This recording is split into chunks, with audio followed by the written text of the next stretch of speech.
Hello friends, welcome back to YouTube channel P N sir. देखिए friends, Maharashtra state board ने HSC 2021 exam के लिए maths का जो क्वेश्चन बैंक प्रोवाइड किया है उसमें से डिफरेंशियल इक्वेशन इस चैप्टर का क्वेश्चन नंबर फर्स्ट के सॉल्यूशंस को हम आज बहुत ही अच्छी तरह से डिस्कस करेंगे। डिफरेंशियल इक्वेशन इस चैप्टर में डिफरेंशिएशन और इंटीग्रेशन इन दोनों भी कंसेप्ट को हमें अप्लाई करना पड़ता है। जब डिफरेंशियल इक्वेशन का सॉल्यूशन फाइंड करना मतलब डिफरेंशियल इक्वेशन से इक्वेशन फॉर्म करना, वहाँ पे हम यूज़ करेंगे इंटीग्रेशन। और जब इक्वेशन से डिफरेंशियल इक्वेशन फॉर्म करना रहेगा तो हम यूज़ करेंगे डिफरेंशिएशन। यहाँ पे जो क्वेश्चन नंबर फर्स्ट हमें दिया है ये मल्टीपल चॉइस क्वेश्चन मतलब ऑब्जेक्टिव टाइप के क्वेश्चन यहाँ पे हमें दिए हैं। इनमें से अगर आपको एग्जाम में क्वेश्चन पूछा जाता है तो ये क्वेश्चन सेक्शन ए के क्वेश्चन नंबर 1 में पूछा जाएगा। ओके, देखिए यहाँ पे जो पहला क्वेश्चन है, solution of the equation x dy by d x equals to y log y is. इस डिफरेंशियल इक्वेशन का हमें यहाँ पे सॉल्यूशन पूछा गया है। वैसे तो ये प्रॉब्लम आपके टेक्स्ट बुक में सॉल्व करके दिया है, ठीक है। नाउ लुक हियर, अब डिफरेंशियल इक्वेशन से हमें इक्वेशन तैयार करना है, डिफरेंशियल इक्वेशन का सॉल्यूशन फॉर्म फाइंड करना है। इसका मतलब इसे हमें इंटीग्रेट करना है, लेकिन इसे इंटीग्रेट करने के लिए इससे पहले हमें वेरिएबल सेपरेबल फॉर्म में कन्वर्ट करना ज़रूरी है। क्या रहता है वेरिएबल सेपरेबल फॉर्म? जहाँ पे dy का कोएफिशिएंट y की टर्म या कांस्टेंट टर्म रहनी चाहिए, dx का कोएफिशिएंट x की टर्म या कांस्टेंट टर्म रहनी चाहिए, तो उसे कहते हैं वेरिएबल सेपरेबल फॉर्म। अगर ये वेरिएबल सेपरेबल फॉर्म में है तो ही हम इसे इंटीग्रेट कर सकते हैं। आप देख सकते हो dy बाई डी एक्स है, साथ में x है, ये वेरिएबल सेपरेबल फॉर्म में नहीं है। सपोज इसे हमने x dy equals to y log y d x ऐसे भी लिखा तो भी ये वेरिएबल सेपरेबल फॉर्म में नहीं है, क्योंकि dy का कोएफिशिएंट x की टर्म है और dx का कोएफिशिएंट y की टर्म है। तो हम इसे लिख सकते हैं 1 upon y log y dy equals to 1 upon x dx। अब ये होगा वेरिएबल सेपरेबल फॉर्म। क्यों? क्योंकि dy का कोएफिशिएंट y की टर्म है, dx का कोएफिशिएंट x की टर्म है। तो अब हम इसे इंटीग्रेट कर सकते हैं।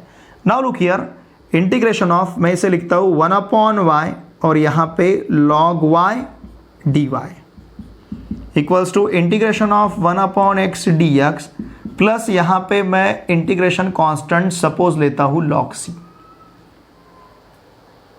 ओके, इंटीग्रेशन कांस्टेंट हम जनरली c लेते हैं, यहाँ पे इंटीग्रेशन कांस्टेंट मैंने log c लिया है। log क्यों लिया है? क्योंकि देखिए इनकी तरफ देख के मुझे पता चल रहा है कि हर एक का integration in terms of log आ रहा है। देखिए यहाँ पे log y का डेरिवेटिव ऊपर प्रेजेंट है। जब भी डिनोमिनेटर का डेरिवेटिव न्यूमरेटर में प्रेजेंट रहेगा तो उसका इंटीग्रेशन हम लेते हैं log of denominator. log of denominator, denominator कितना है? log y, तो इसका इंटीग्रेशन रहेगा log ऑफ log y। हम यहाँ पे करोलर यूज कर रहे हैं, कौन सी? Integration of f dash of x upon f of x dx equals to log of mod of f of x। Okay, चाहे तो मैं इसे पहले इस प्रकार से लिख लेता हूँ, integration of d by d y of log y। अब आपको पता चला log y का डेरिवेटिव 1 अपॉन y है, upon log y dy equals to 1 upon x का integration log of mod of x लेते हैं। चलिए log ऑफ x लेंगे यहाँ पे प्लस log c।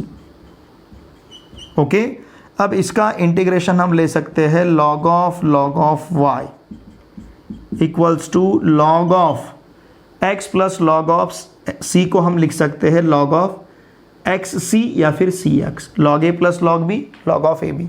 यहाँ पे देखिए हमने कौन सा करोलरी यूज़ किया है, integration of f dash of x upon f of x dx equals to log of mod of f of x plus c। वैसे मॉड लेना ज़रूरी है, लेकिन यहाँ पे आंसर में हमें मॉड नहीं दिया है तो हम नहीं लेंगे, ठीक है। तो इसका integration log of y equals to log of cx मिला है। अब यहाँ पे log है, यहाँ पे log है। देखिए log of log y equals to log of cx, मतलब ये दोनों नंबर इक्वल रहेंगे।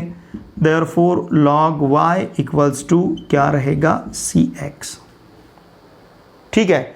Now raising to the power e अगर लेते हैं हम, मतलब e raise to log y equals to e raise to c x, इस प्रकार से भी लिख सकते हैं।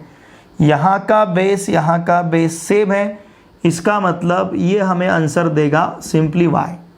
अगर यहाँ का बेस सेम है तो e raise to log y, इसका आंसर से हमें सिर्फ y मिलेगा, y equals to e raise to c x. तो इस प्रकार का आंसर ऑप्शन में कौन सा ऑप्शन दिखता है, देखिए यहाँ पे नहीं है, y equals to a into e raise to x है, यहाँ पे y equals to b into e raise to 2x है, मतलब इस प्रकार का नहीं है, ये भी इस प्रकार का नहीं है। ऑप्शन डी इस प्रकार का है, सिर्फ चेंज यहाँ पे a है, आर्बिट्ररी कांस्टेंट जो है। चाहे तो मैं इसे log c को, सपोज मैंने a ले लिया, यहाँ पे a, यहाँ a, यहाँ a, यहाँ a, तो इस फॉर्म का मिला हमें, ठीक है ना। y equals to e raise to c x या फिर y equals to e raise to a x, इन दोनों का मीनिंग सेम है, तो ऑप्शन डी इसका आंसर रहेगा। इसका नंबर 2 देखिए, bacteria increases at the rate proportional to the number present. If origin number m doubles in 3 hours, then number of bacteria will be 4m in। यहाँ पे हमें options दिए, कितने घंटे में वहाँ का नंबर 4m होता है, ऐसा हमें यहाँ पे पूछा गया है।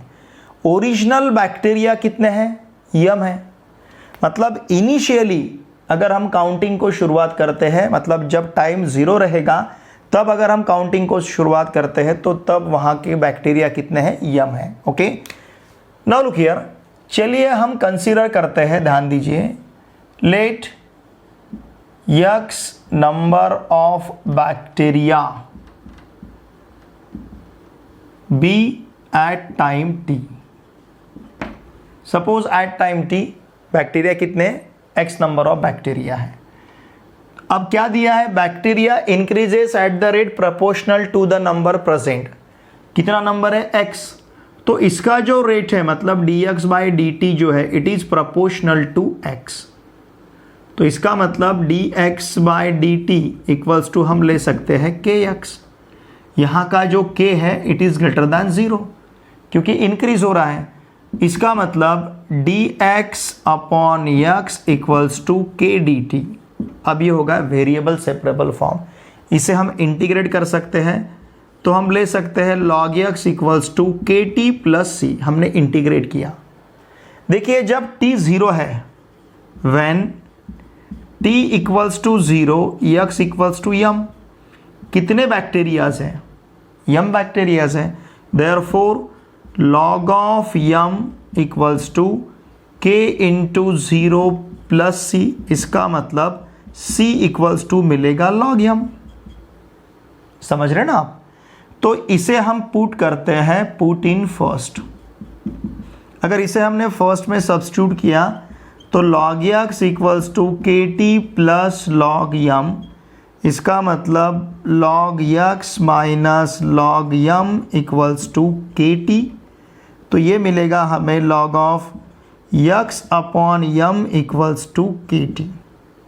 ओके, फिर क्या हुआ है, डबल्स हुए 3 आवर्स में, मतलब when t equals to 3 hours, when t equals to 3 hours, ये डबल हुआ है।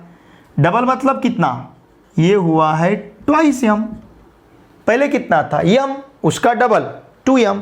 तो ये वैल्यू अगर यहाँ पे हम सब्स्टिट्यूट करते हैं तो देखिए क्या मिलेगा, log ऑफ x का वैल्यू है 2m upon m equals to कितना, 3k, क्योंकि t का वैल्यू हमें 3 सब्स्टिट्यूट करना है। Therefore look here, therefore k equals to क्या मिलेगा, ये m cancel, 3k equals to, देखिए 3k इक्वल्स टू क्या मिलेगा, 3k equals to log, m cancel हो रहा है तो log 2 मिलेगा।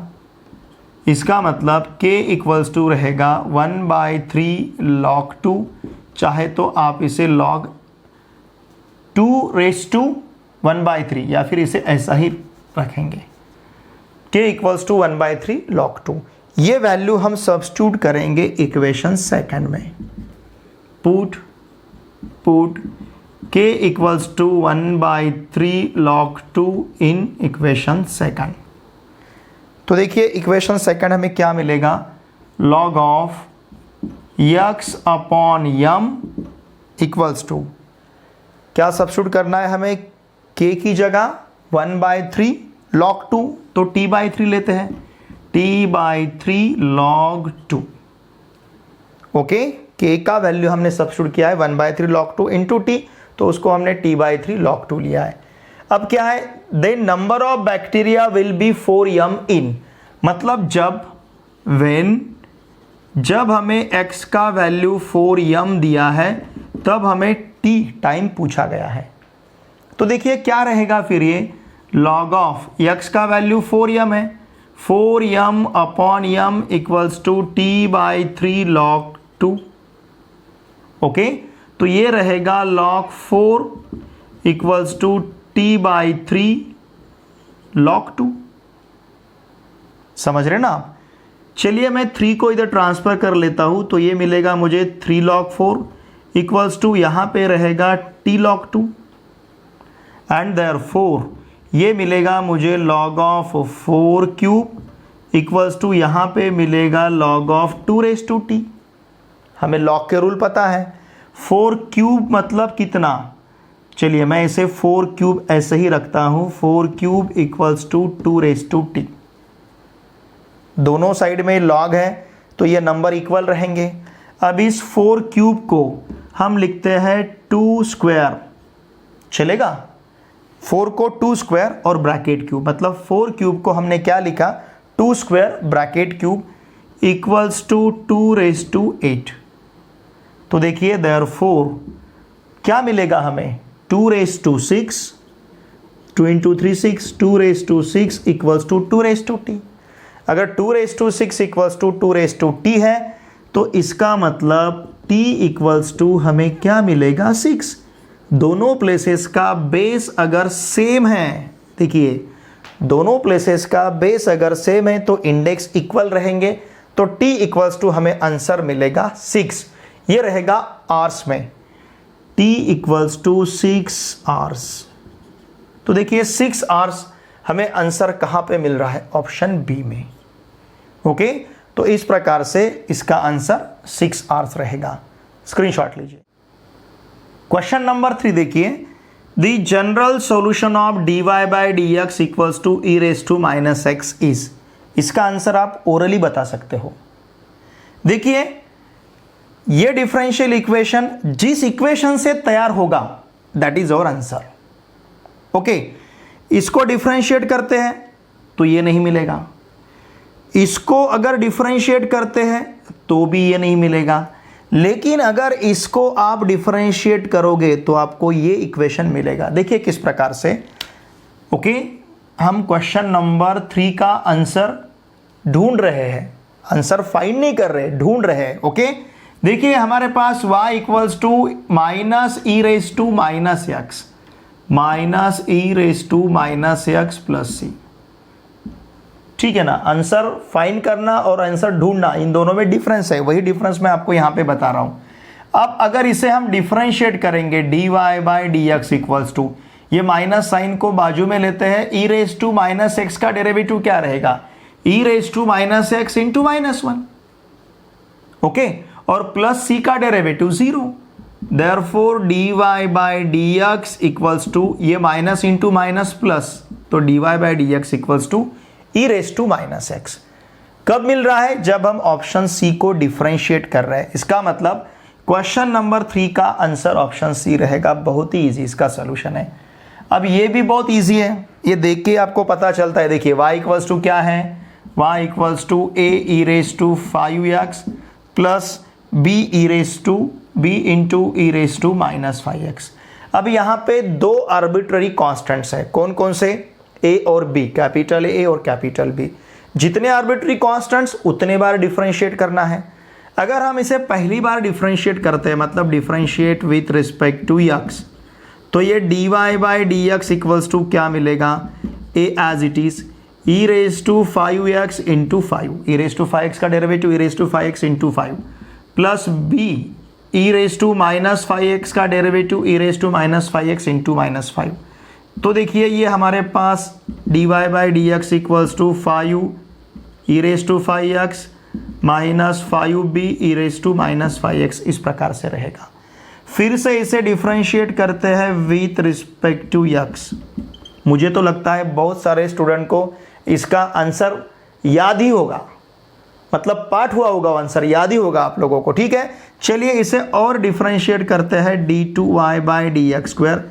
जिस प्रकार से मैंने 5 यहाँ पे लिखा था इसका डेरिवेटिव लेते समय, अब यहाँ लिखने की बजाय मैं सीधे सीधे इसे मल्टीप्लाई कर देता हूँ, नहीं तो ये इस प्रकार से रहेगा 5a E raise to 5x into 5, फिर यहाँ पे minus 5b e raise to minus 5x into minus 5, and therefore d2y by d x square equals to 25a e raise to 5x plus 25b e raise to minus 5x।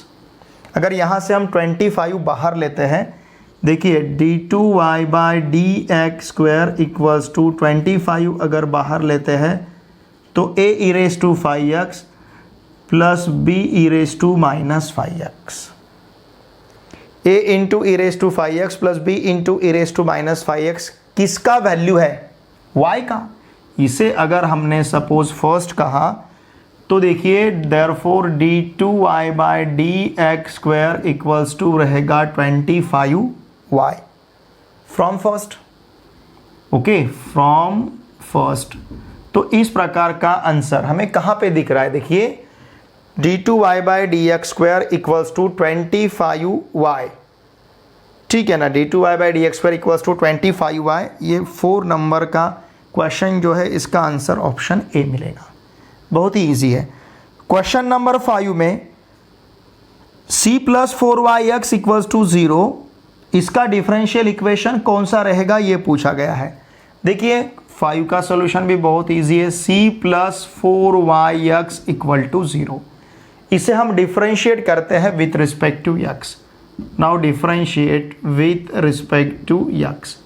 c का derivative 0, 4, अब इसका derivative लेते समय suppose हम 4y constant रखेंगे, x का derivative with respect to x 1 मिलेगा, plus x constant रखेंगे और 4y का derivative 4 dy by d x मिलेगा इक्वल टू 0। समझ रहे ना आप? इस c का डेरिवेटिव तो 0 हो गया। हमने 4y एक टर्म लिया, 4y फर्स्ट टर्म लिया, तो first term constant second term का derivative plus second term constant first term का डेरिवेटिव। चाहे तो आप 4 को बाजू में लेके yx को, इसे फर्स्ट और इसे सेकंड फंक्शन ऐसा भी कह सकते हो। अब देखिए यहाँ पे भी 4 है, यहाँ पे भी 4 है, डिवाइडिंग बोथ साइड्स बाय 4। दोनों साइड को अगर हम 4 से डिवाइड करते हैं तो यहाँ मिलेगा y plus x d y by d x equal to 0। y plus x d y by d x कौन सा आंसर है? Option b, x d y by d x plus y. हमने y प्लस x d y by d x लिया है, x d y by d x plus y equal to 0। This is general solution of y minus x d y by d x equals to 0। अब देखिए solution find करना है, मतलब इसे हमें integrate करना है। ओके, सबसे पहली बात इसे इंटीग्रेट करना है। हम डिफरेंशियल इक्वेशन को कब इंटीग्रेट कर सकते हैं? जब ये वेरिएबल सेपरेबल फॉर्म में रहेगा। तो इसे हम पहले वेरिएबल सेपरेबल फॉर्म में कन्वर्ट करते हैं। तो देखिए ये मिलेगा हमें y equals to x d y by d x. Okay, तो ये रहेगा y d x equals to x d y, मतलब 1 upon x d x equals to 1 upon y d y. ठीक है ना, इस x को हमने इधर ट्रांसफ़र किया, y को हमने इधर ट्रांसफ़र किया। तो देखिए ये अब हमें मिला है वेरिएबल सेपरेबल फॉर्म में। अब हम इसे इंटीग्रेट कर सकते हैं, मतलब integration of 1 upon x d x equals to integration of 1 upon y d y plus यहाँ पे integration constant suppose log c लेते हैं हम। 1 अपॉन एक्स का integration log x, 1 upon y का integration log y plus log c। Okay, तो इसे हम लिख सकते हैं log x minus log y equals to log c। ठीक है, अब देखिए इस प्रकार का ऑप्शन हमें कहाँ पे दिखता है? log x minus log y equals to log c, ये ऑप्शन सी है। यहाँ पे जनरल वर्ड यूज किया गया है, जनरल। इसका मतलब क्या? डिफरेंशियल इक्वेशन का जितना ऑर्डर है, किसे कहते हैं ऑर्डर, हम जितने बार डिफरेंशिएट किया गया है, dy by d x one time differentiate किया गया है, जितने बार डिफरेंशिएट किया जाता है डिपेंडेंट वेरिएबल को with respect to independent variable, dy by d x मतलब y को डिफरेंशिएट किया है with respect to x first time, तो ये रहा इस डिफरेंशियल इक्वेशन का ऑर्डर। डिफरेंशियल इक्वेशन का जितना ऑर्डर है उतने आर्बिट्ररी कांस्टेंट उसके सॉल्यूशन में रहेंगे, तो उसे हम जनरल सॉल्यूशन कहते हैं। इस डिफरेंशियल इक्वेशन का ऑर्डर 1 है और इसके सॉल्यूशन में एक आर्बिट्ररी कांस्टेंट है, तो it is called general solution. अगर डिफरेंशियल इक्वेशन का ऑर्डर 2 रहेगा तो उसके सॉल्यूशन में आर्बिट्ररी कांस्टेंट्स की संख्या भी 2 रहनी चाहिए, तो उसे हम जनरल सॉल्यूशन कहेंगे। इसका ऑर्डर 1 था और इसके सॉल्यूशन में 1 आर्बिट्ररी कांस्टेंट है, therefore it is general solution. ठीक है, अब क्वेश्चन नंबर 7 देखिए, the order and degree of, ये आपको क्वेश्चन बैंक में यहां तक दिया है, मैंने इक्वल टू 0 लिया है इसे, ठीक है, क्योंकि ऑर्डर और डिग्री हम इक्वेशन का बताते हैं, डिफरेंशियल इक्वेशन का, तो यहां पे इक्वल टू 0 लेना जरूरी था, तो मैंने इक्वल टू 0 लिया है। नाउ लुक हियर, अब यहां पे हम जब भी ऑर्डर और डिग्री डिफरेंशियल इक्वेशन का स्टेट करेंगे, कुछ कंडीशंस वहां पे बहुत इंपॉर्टेंट है। पहली कंडीशन, डिफरेंशियल इक्वेशन का जो टर्म है वो उसका पावर फ्रैक्शन नहीं रहना चाहिए। जैसे देखिए क्वेश्चन नंबर 7, क्वेश्चन नंबर 8, दोनों भी क्वेश्चन में ऑर्डर और डिग्री फाइंड करना है। यहां पे डिफरेंशियल इक्वेशन का जो डिफरेंशियल जो टर्म है इसका पावर 2/3 फ्रैक्शन है। यहां पे कहीं पे भी डिफरेंशियल टर्म का पावर फ्रैक्शन नहीं है। डिफरेंशियल टर्म का पावर फ्रैक्शन नहीं रहना चाहिए, निगेटिव नहीं रहना चाहिए। तो फिर हम आगे ऑर्डर और डिग्री बताएंगे, मतलब ऑर्डर और डिग्री स्टेट करने से पहले कुछ कंडीशन इंपॉर्टेंट है। डिफरेंशियल जो भी टर्म है, डिफरेंशियल टर्म का पावर फ्रैक्शन नहीं रहना चाहिए, निगेटिव नहीं रहना चाहिए। देखिए यहां पे डिफरेंशियल टर्म दो है, dy बाई डी एक्स है, d3y by d x cube है। यहां पे डिफरेंशियल टर्म का पावर फ्रैक्शन नहीं है और निगेटिव नहीं है। यहाँ पे भी डिफरेंशियल टर्म का पावर फ्रैक्शन नहीं है और निगेटिव नहीं है, लेकिन यहाँ पे डिफरेंशियल टर्म का पावर हमें फ्रैक्शन दिख रहा है। तो ये ऐसा नहीं चाहिए डिफरेंशियल इक्वेशन का डिग्री और ऑर्डर बताते समय, ठीक है। 8 नंबर का प्रॉब्लम सॉल्व करते समय देखेंगे। अब यहाँ पे हम डिग्री और ऑर्डर बता सकते हैं। डिग्री और ऑर्डर स्टेट करने के लिए मैंने एक तो कंडीशन आपको बताई, दूसरी बात हमें हाईएस्ट ऑर्डर डेरिवेटिव टर्म पे फोकस करना है। हाईएस्ट ऑर्डर डेरिवेटिव टर्म कौन सा, dy बाई डी एक्स एक बार डिफरेंशिएट किया गया है, d3y by d x cube 3 times differentiate किया गया है, तो इसका ऑर्डर 1 है, इसका ऑर्डर 3 है, तो हम इसके ऊपर नहीं इसके ऊपर ध्यान देंगे। हाईएस्ट ऑर्डर डेरिवेटिव टर्म के ऊपर हमें ध्यान देना है, यह है d3y by d x cube, ये हाईएस्ट ऑर्डर डेरिवेटिव टर्म। अब ये हाईएस्ट ऑर्डर डेरिवेटिव टर्म कितने बार डिफरेंशिएट किया गया, 3 टाइम्स, तो इसका ऑर्डर 3 रहेगा, ओके। और इस डिफरेंशियल टर्म का जो पावर है, अब यहां पे पावर नहीं दिख रहा है, मतलब इसका पावर कितना है, 1 है, ओके। पावर नहीं दिख रहा है मतलब कितना है, 1 है, तो इसका डिग्री 1 रहेगा। हाईएस्ट ऑर्डर डेरिवेटिव टर्म का जो पावर रहेगा दैट इज कॉल्ड डिग्री। तो इस डिफरेंशियल इक्वेशन का ऑर्डर 3 डिग्री 1, देखिए ऑर्डर 3 डिग्री 1, तो 3 1 ऐसा ही आंसर चाहिए, 1 3 नहीं। पहले क्या पूछा गया है, ऑर्डर, फिर बाद में क्या पूछा गया है, डिग्री, तो ऑर्डर 3 डिग्री 1, तो ऑर्डर 3 डिग्री 1, ये 7 नंबर के क्वेश्चन का आंसर ऑप्शन ए रहेगा, 1 3 नहीं रहेगा, क्योंकि पहले ऑर्डर फिर बाद में डिग्री पूछा गया है, तो पहले ऑर्डर 3 और डिग्री बाद में 1 है, ठीक है। अब क्वेश्चन नंबर 8 में देखिए, क्वेश्चन नंबर 8 में यहां पे डिफरेंशियल टर्म जो है उसका पावर हमें फ्रैक्शन में दिख रहा है, तो यहां हम डिग्री और ऑर्डर डायरेक्टली स्टेट नहीं करेंगे। ध्यान दीजिए मेरे बात पे, क्यों नहीं करेंगे, बिकॉज डिफरेंशियल टर्म का पावर यहां पे फ्रैक्शन है, फ्रैक्शन नहीं रहना चाहिए, निगेटिव नहीं रहना चाहिए। अब पावर 2/3, अगर 2 रहता तो फ्रैक्शन नहीं है, 2/3 फ्रैक्शन है, तो यहां का 2 का डिनोमिनेटर 3, इसे हटाने के लिए हम दोनों साइड का क्यूब लेंगे, taking cube on both sides. अगर दोनों साइड का हमने क्यूब लिया तो इसका क्यूब लेने के बाद ये 3 3 कैंसिल होगा, तो इस यहाँ पे रहेगा 1 plus d y by d x bracket cube, इसका स्क्वायर इक्वल्स टू 8 का क्यूब, ओके, और फिर d3y by d x cube, इस टर्म का क्यूब। दोनों साइड का हमें क्यूब लेना है। अब हम हाईएस्ट ऑर्डर डेरिवेटिव टर्म की तरफ देखेंगे। हाईएस्ट ऑर्डर डेरिवेटिव टर्म कौन सा है? d3y by d x cube. Highest order derivative term d3y by d x cube, तो ऑर्डर 3 होगा। और हाईएस्ट ऑर्डर, दो टर्म से डिफरेंशियल, लेकिन इसका ऑर्डर 1 है, इसका ऑर्डर 3 है, तो ये हाईएस्ट ऑर्डर डेरिवेटिव टर्म होगा। और हाईएस्ट ऑर्डर डेरिवेटिव टर्म का पावर कितना है? 3 है, तो इसका ऑर्डर 3 डिग्री 3। हमें यहाँ पे क्या पूछा गया है? Order and degree. तो ऑर्डर 3 डिग्री 3 मतलब ऑप्शन सी इसका आंसर रहेगा 8 नंबर के क्वेश्चन का। Okay, question number 9, the solution of dy by d x equals to 1। देखिए डिफरेंशियल टर्म, डिफरेंशियल इक्वेशन हमें दिया है dy by d x equals to 1। अब इसे इंटीग्रेट करना है, लेकिन वेरिएबल सेपरेबल फॉर्म नहीं है, तो हम इसे dy इक्वल्स टू 1 dx ऐसा लेंगे। मतलब integration of 1 dy equals to integration of 1 dx plus integration constant c। 1 का integration with respect to y, 1 का integration with respect to x, y equals to x plus c। इस प्रकार का answer हमें कौन से ऑप्शन में दिखता है? देखिए कौन सा है? y minus x equals to c, चलेगा? Option D.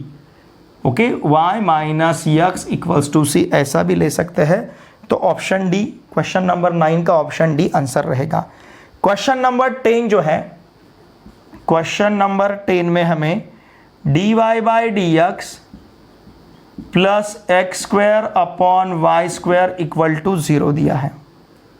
ओके, इसे भी वेरिएबल सेपरेबल फॉर्म में हम पहले कंसिडर करेंगे। देखिए इसे हम लिख सकते हैं dy by d x equals to minus x square upon y square, तो इसे लिख सकते हैं हम y square d y equals to minus x square d x. Okay, y square का इंटीग्रेशन वाई क्यूब अपॉन, चलिए मैं यहाँ पे इंटीग्रेशन लिखता हूँ, चाहे तो आप इसे x square d x plus y square d y equals to 0 ऐसा भी लिख सकते हो। Now integration of x square d x plus integration of y square d y equals to some integration constant c. X square का integration x cube upon 3, y square का integration y cube upon 3 equals to c. चलिए इसे हम C dash ले लेते हैं, और equation के दोनों साइड को अगर हम 3 से मल्टीप्लाई करेंगे तो ये बनेगा x cube plus y cube equals to 3c dash. 3c dash को एक नया आर्बिट्री कांस्टेंट लेते हैं हम c, तो x cube plus y cube equals to c. इस प्रकार का answer x cube plus y cube equals to c, option c इसका आंसर रहेगा। ओके, क्वेश्चन नंबर 10 का answer option c, x cube plus y cube equals to c. इसका screenshot लीजिए। देखिए friends, आज के इस लेक्चर में हमने डिफरेंशियल इक्वेशन इस चैप्टर का क्वेश्चन फर्स्ट जो है मल्टीपल चॉइस क्वेश्चन, इस क्वेश्चन में हमें टोटल 10 क्वेश्चंस दिए गए थे। उन सभी क्वेश्चंस के सॉल्यूशंस को हमने बहुत ही अच्छी तरह से सीखा है। देखिए फ्रेंड्स, मेरी आपसे भी से रिक्वेस्ट रहेगी, आपके जितने भी friends class 10th, 11th, 12th इनमें से किसी भी क्लास में महाराष्ट्र स्टेट बोर्ड में, महाराष्ट्र में कहीं पे भी पढ़ते होंगे, उन सभी को मैथमेटिक्स के लिए इस चैनल को सब्सक्राइब करने के लिए आवश्यक है। और इन वीडियोस को आपके फ्रेंड के साथ अवश्य शेयर कीजिए, क्योंकि HSC 2021 एग्ज़ाम का मैथमेटिक्स का पेपर इसी प्रकार के क्वेश्चंस उसमें पूछे जाएंगे। या तो ये क्वेश्चन रहेंगे या फिर इस प्रकार के क्वेश्चन रहेंगे। ये क्वेश्चंस हमारे लिए बहुत इंपॉर्टेंट है। डिफरेंशियल इक्वेशन चैप्टर 8 मार्क्स का वेटेज है, ये चैप्टर भी हमारे लिए बहुत इंपॉर्टेंट है। तो देखिए, हमने तो मैथ्स पार्ट 1 और मैथ्स पार्ट 2 इन दोनों पार्ट्स के नियर अबाउट 11 चैप्टर के अभी तक क्वेश्चंस के सॉल्यूशंस को हमने बहुत ही अच्छी तरह से सीखा है। उन सभी वीडियो लेक्चर्स का लिंक आपको इसी वीडियो के डिस्क्रिप्शन में मिलेगा। मैंने प्लेलिस्ट तैयार करके रखा है इसी वीडियो के डिस्क्रिप्शन में। और साथ में देखिए, मुझे मेरा टेलीग्राम ग्रुप जो है पी आंसर क्लास 12, इस टेलीग्राम ग्रुप को अवश्य ज्वाइन कीजिए, क्योंकि टेलीग्राम ग्रुप ज्वाइन करना आपके लिए बहुत इंपॉर्टेंट है। ये तो स्टेट बोर्ड एग्ज़ाम हमारा हो जाएगा, इसके बाद हम MST CET का प्रिपरेशन भी स्टार्ट करेंगे स्टेट बोर्ड का एग्ज़ाम होने के बाद। तो देखिए, इसके लिए मेरा टेलीग्राम ग्रुप ज्वाइन कीजिए, क्योंकि बहुत सारी बातें हम मेरे टेलीग्राम ग्रुप पे हैंडल करते हैं। साथ में मेरा जो ऐप है P answer the learning app, इस ऐप को भी अवश्य ज्वाइन कीजिए, क्योंकि PDF notes, question papers, exams, चाहे वो ऑब्जेक्टिव या डिस्क्रिप्टिव हो, ये सभी बातें हैंडल करेंगे हम हमारे टेलीग्राम ग्रुप पे और मेरे P answer the learning app पे। इस ऐप का लिंक भी मैंने इसी वीडियो के डिस्क्रिप्शन में दे दिया है। चलिए अब हम मिलते हैं नेक्स्ट वीडियो लेक्चर में। वीडियो देखे बाद कमेंट करना ना भूलिए, वीडियो देखे बाद लाइक करना ना भूलिए और वीडियो को आपके फ्रेंड के साथ अवश्य शेयर कीजिए। Thanks for watching my video.